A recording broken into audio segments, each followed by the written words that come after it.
And does it mean if those actions are serious enough and Israel sees that, they should then say, we don't need to retaliate to make this a full-blown war? Is that the hope, that if Israel sees it's serious action, it doesn't need to escalate this in the conflict sense?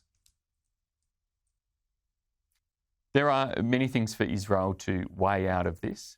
Its regional relations are critical in that regard. Just last week, we had Penny Wong talking down the prospects of Israel having normalised relations with other Arab countries in the region. Yet the reality is Israel has successfully pursued normalised relations for a long period of time, and particularly stepped that up under the Abraham Accords that saw breakthroughs with countries such as the United Arab Emirates in recent years. And they've been huge steps forward. It's widely accepted that the timing of the October 7 attacks was intended to put a break and a division in the discussions of normalisation between Israel and Saudi Arabia. So we should take some heart out of the fact that Saudi Arabia played a role in terms of the defence and deterrence of wider regional conflict in actions over the last few days. And so these are factors for Israel to weigh in terms of how they respond. It is still important for them to remove the immediate threat to Israel of Hamas and terrorism within Gaza, and we should continue to support them in doing that.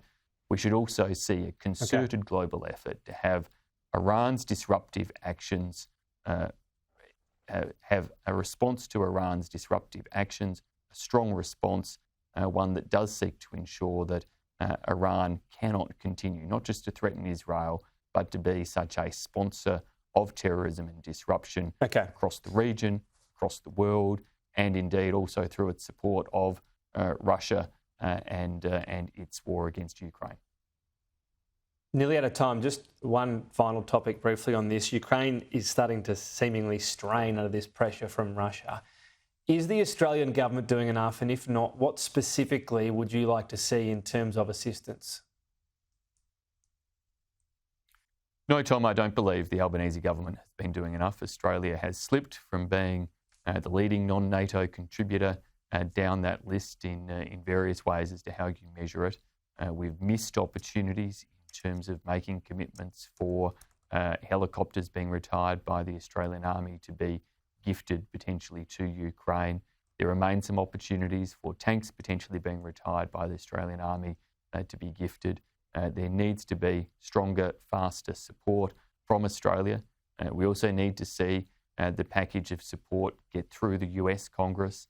If Ukraine is seen ultimately to lose because of a lack of will and a lack of strength from democratic nations around the world, well, that won't just be a loss for Ukraine, it will be a loss for all democracies, and it will be interpreted as such by those who seek to threaten democratic systems around the world. And that's why we should be as strong as possible in our support and looking at how we can leverage Australian defence industry assets and other capabilities to deliver Ukraine the support, the armaments, the equipment, where possible to assist their continued defence.